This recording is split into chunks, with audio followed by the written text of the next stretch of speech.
Hi, and welcome to Conectados, a weekly space where we connect with resources, with technology, with ideas, with neighbors, with stories, and much, much, much more. I am your host, Cris Oviedo, and I am very happy to be with you today. Conectados is a space that connects us to one another and brings us together. And today we're connecting with our weekly financial wellness segment, the real estate tip of the week. We're going to connect with dry skin, and we're also going to connect with a message of faith with Pope Francis passing, coming straight to you from Father Mel. And this week, I'd like to start highlighting some of the fun, some of the serious, some of the sometimes just downright quirky holidays that are happening this week, right here in our segment that we call Holiday Happenings. So let's get right to it. National Picnic Day. With spring in full bloom, it's the perfect time to grab a blanket, pack some sandwiches, and head to your favorite outdoor spot during your lunch break. Studies show that eating outdoors can actually improve your mood and reduce stress, so take advantage of today's weather if you can. It is also World Book Day, established by UNESCO to celebrate the joy of reading. Libraries and bookstores around town may be hosting special events today, so check them out. Maybe combine these holidays. Bring a good book with you to the park this afternoon. How about that plan? Tomorrow is also National Pigs in a Blanket Day. Those delicious little sausages wrapped in dough have their own holiday. That is perfect for a Thursday treat. Friday is National DNA Day, celebrating the completion of the Human Genome Project and the discovery of DNA's double helix structure. Science teachers, this is your day to break out those DNA models. Saturday brings us National Pretzel Day. Whether you prefer them soft, hard, with salt, with almonds, or dipped in chocolate, it's time to celebrate this twisted treat. Many pretzel shops offer freebies, so keep your eyes peeled for weekend deals. For our administrative professionals, it's also the last day of Administrative Professionals Week. So if you haven't thanked your office superheroes yet, this is your last chance. Sunday is National Tell a Story Day. Gather your friends and family for some good old-fashioned storytelling this weekend. Share family legends, personal adventures, or make up something entirely new. It is also Morse Code Day, celebrating the birthday of Samuel Morse. So dash dot your way through Sunday, or try to combine the two holidays. Maybe tell a story in Morse code. Monday marks World Day for Safety and Health at Work, focusing on preventing occupational accidents and diseases globally. It's a good reminder to check your workplace safety protocols when you return to work next week. And for all the canine lovers, it's International Guide Dog Day, honoring the incredible service these animals provide to people with visual impairments. Consider donating to a guide dog organization if you can. And we finish our holiday roundup with next Tuesday's International Dance Day. Established in 1982, it celebrates the universality of this art form that crosses all political, cultural, and ethnic barriers. So put on your dancing shoes, move to your favorite beat, and also join us on Monday, the 28th at 6 p.m. outside the Interfaith Center in Wild Lake to dance together and exercise together in community.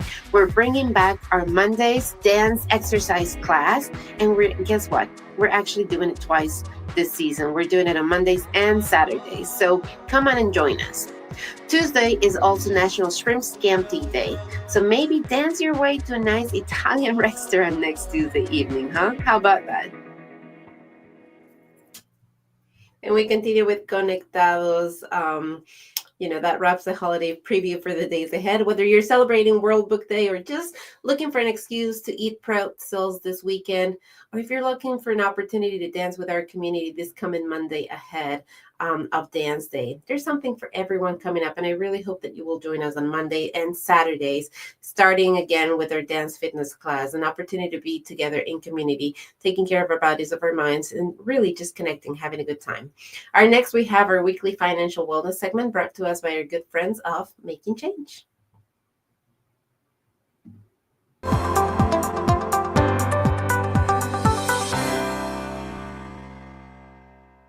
Hi, it's Jasmine Brewer back from Making Change to give you some more financial tips.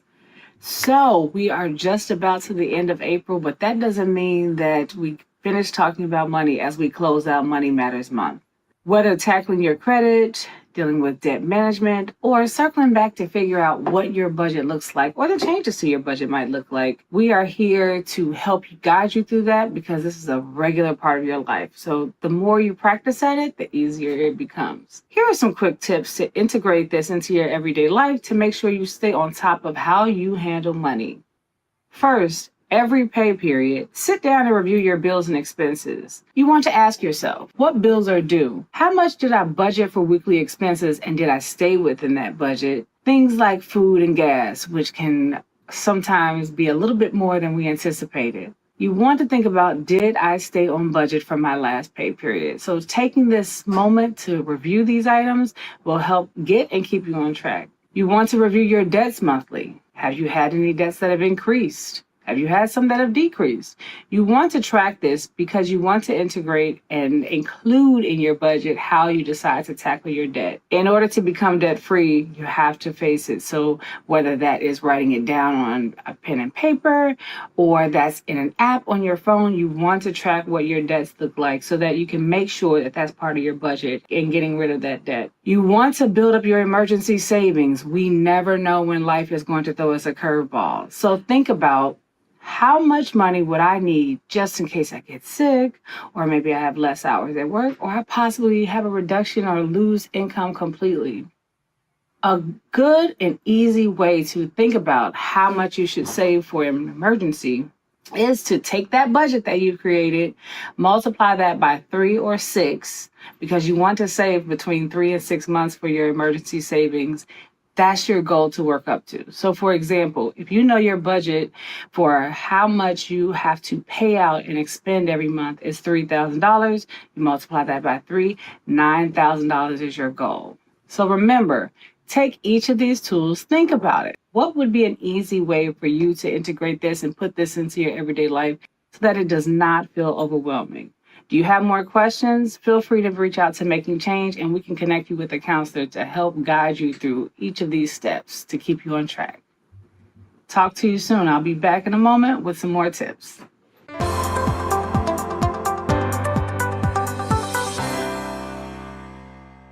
Big thanks to Jasmine and her team at Making Change for their partnership. Remember, I put their information on the comments so that you can get in touch with them. Up next, we have Santiago Carrera joining us with the real estate tip of the week. Santiago Carrera here, and here's another tip while you're selling your home. We have heard like 100 times, curb appeal. Yes, curb appeal matters. You don't have a second chance to show the best of your home. So if you have to paint the front door, change your mailbox, put some flowers in the front of the house. Landscaping is important. So little things that is going to make the outside of your home look great, and it's going to attract buyers to see the inside. So improve your curb appeal and you're going to attract more buyers. See you next week with another tip while you're selling your home.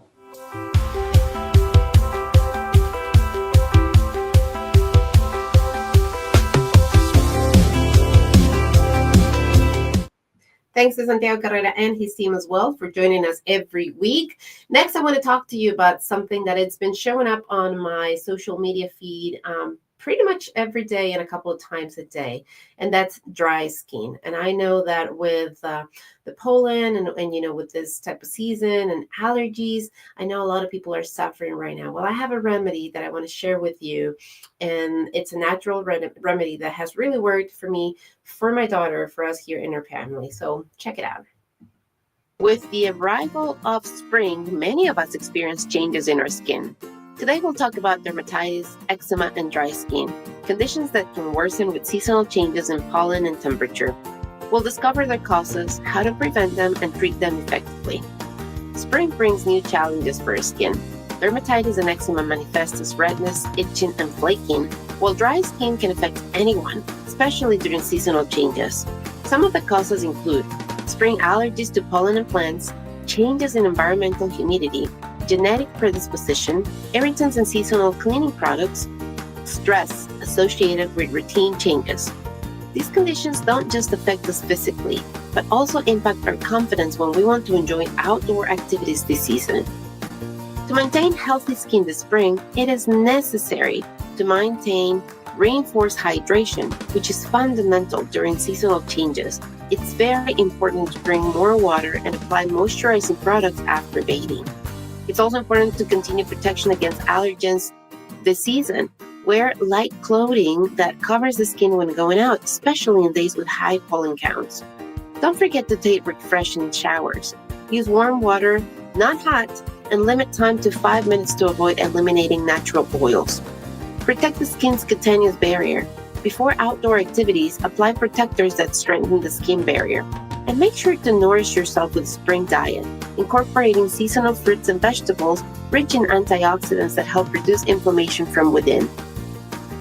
When we need more than prevention, Pharmacy's Calendula Balm stands out as the ideal solution for the spring.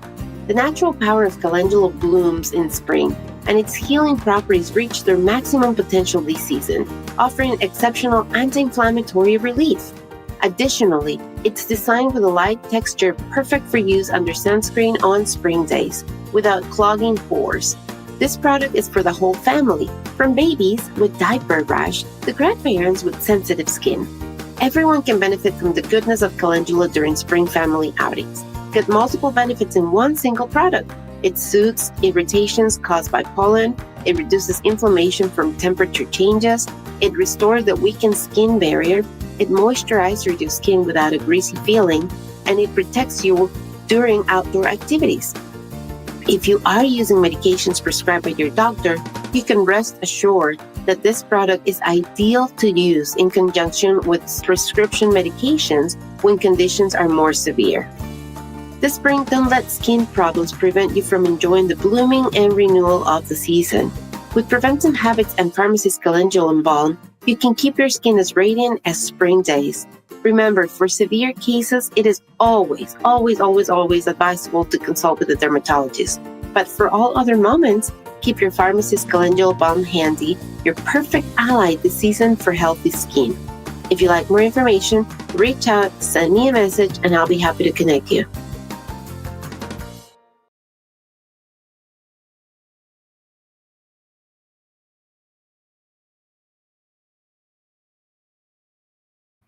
You can read more about the ingredients. I just realized that I was muted. I was saying that I dropped the link on there for you so that you can take a look into my store and see what it's all about. It's natural. It's I left it upstairs. The texture of it is actually like a balm. Basically, what the name says is it smells delicious. So it's something that has really worked for me. My daughter has had issues with eczema and dry skin since she was little, and we were not finding anything. Well, something that we created here at home based off calendula and coconut oil is the only thing that has really been able to help her. So if you like my information, if you'd like to chat and see if this is a good opportunity for you, please reach out. You have the number right there. You have the link right there. You have the link to the product itself. Just let me know and I'll be happy to connect you with it. So up next, as you probably know already, Pope Francis passed away on Easter Monday. And today for our faith segment, I actually would like to share Father Mel's reflection on the Pope's passing. So let's take a look. Before I heard about the passing of Pope Francis, early this morning, I actually have some thoughts to a brief homily for today's Easter Monday, and then thinking about it, I said, I'm just going to abandon that and maybe have a little bit of sharing with you about his papacy, about how we're all impacted, in a collective way as a parish or as individually. Still remember when he was elected as Pope, where were you? I recall that March of 2013. I was coming from the Philippines, during my term there as formator and administrator, and came back to the U.S. and took a short course for sabbatical before I was assigned in Arlington. So 2013, around March, there was a conclave. I do quite remember with my classmates who were actually priests and religious from different parts of the world, we were watching what was happening in the conclave and the commentaries, of media, and we were all debating who might be the next pope. Others mentioned, different names, but no one actually mentioned the name, I recall, Jorge Bergoglio, until the very day that he was actually announced as the new pope.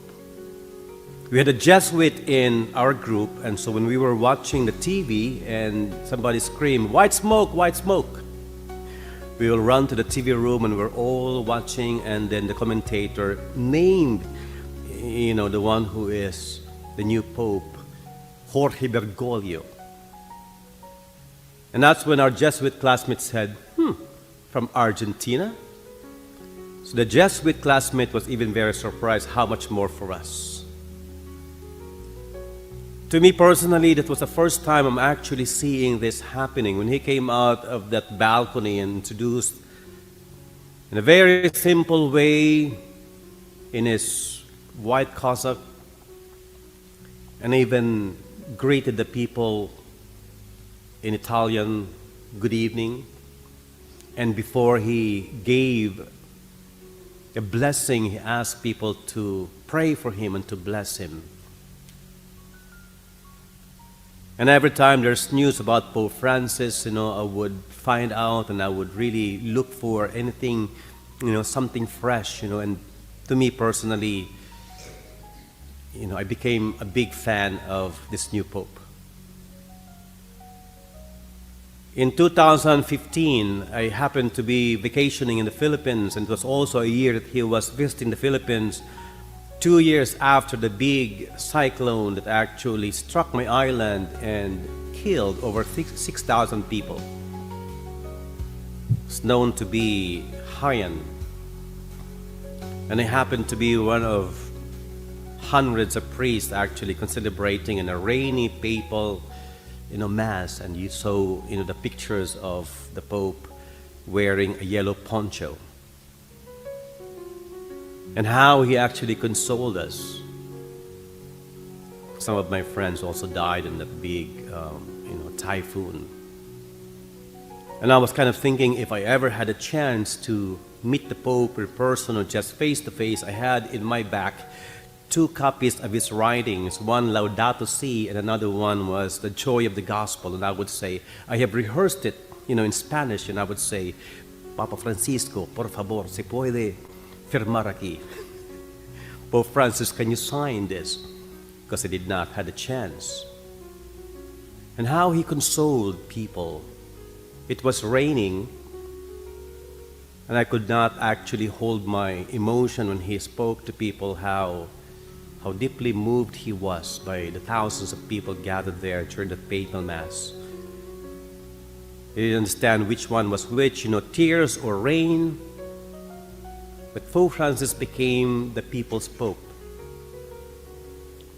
And the many pictures and images that we know about him, about going out and kissing a baby, or even washing the feet of the prisoners, or even hugging a person badly deformed, and the many ways that he actually reached out to the poor, the marginalized.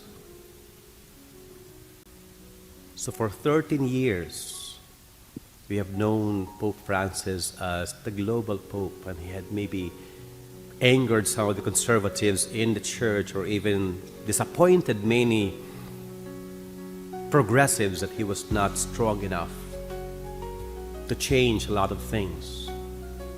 But as someone actually wrote early this morning, Pope Francis was not really a miracle worker, as the many would have expected.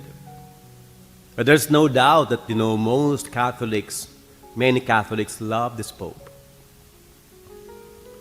So I thought even in this Easter week, Easter Monday, it kind of looked like he wanted to push himself, hard enough so that he could sing again another Alleluia to celebrate Easter, and even gave his address to the world. And on Easter Monday morning, he passed. So a combination of Easter joy, but at the same time also grief for all of us, for the world, as we mourn the passing of a beloved Pope.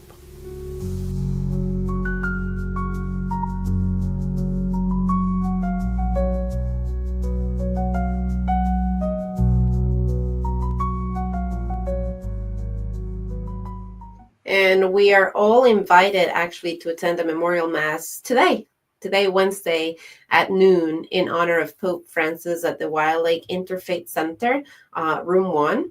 If you cannot make it in person, you can always catch it online. You just have to click the link, the website link that I just dropped on the comments for you, and just click the word watch when you get to the website. Pope Francis was, I think, named the People's Pope.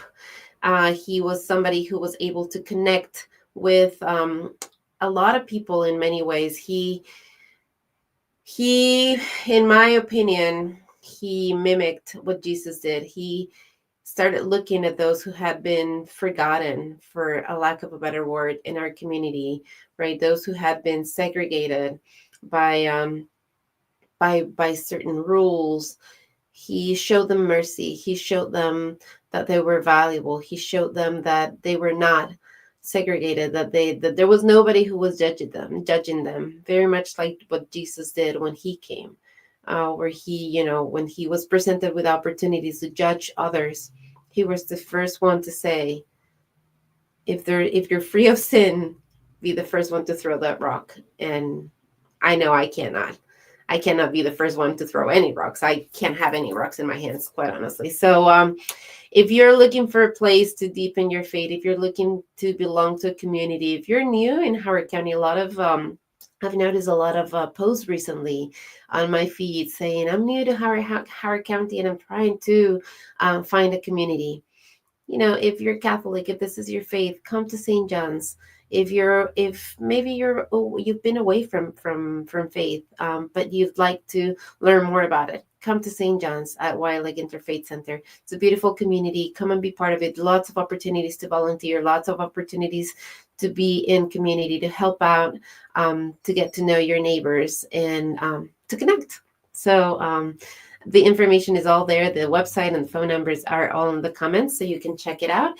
And that's all I have for you this Wednesday morning. Is that invitation that I bring to you to both go today at noon to St. John's for that special remembrance mass for Pope Francis, or to just start exploring your faith and just be in community. Also, Monday, very, very exciting, this coming Monday, the 28th, 6 p.m., Wild Lake Interfaith Center at the Plaza. We'll be dancing together in community. We'll be doing it Mondays at 6 p.m. and then also Saturdays at 9 a.m. So we'll be doing it twice a week this time. So come and join us. Let's come dance together. Let's just be together in community, taking care of our bodies, taking care of our minds, taking care of our souls. Dancing is one of the things that I love to do. And I learned last season that what I love most about it is to share it with others and to see how much happiness and joy it brings to those who take part of this class. So I hope to see you there, 6 p.m. Wild Lake Interfaith Center at the Plaza. It's free, completely free. I hope you will join us and you will pass the word. So Monday at 6 and then Saturday May 3rd at 9 a.m. So In the meantime, feel free to reach out, info@crisoviedo.com. I am building a segment where I'm telling stories of people in our community. So if you have a story that you would like people to know about, if you know someone who has a story that people should know about, it can be a story of resilience, it can be a story of a funny story, it can be a story of something unique, something that nobody else has ever tried before, very few people in the world have tried before, any type of stories really. Trying to build the story tapestry, tapestry of stories really of our community, so that we can connect, so that we can just be able to look and recognize what the beautiful, beautiful, beautiful just craft the stories we have around, like the beautiful people that we have in our community. So info@crisoviedo.com. I'll be back on Friday in Spanish. In the meantime, if there's any questions, if there's any topics, if there's any guests, if there's any ideas that you'd like to share with me, please send them out my way. info@crisoviedo.com, or just drop it on the comments. Thank you so much for being with me this Wednesday. Thank you so much for watching, for connecting, for sharing. I will be back next week. I'll be back on Friday in Spanish, and I'll be back on next week in English on Wednesday at 9 a.m. Until then, thank you for being with me. I'm Crisovia.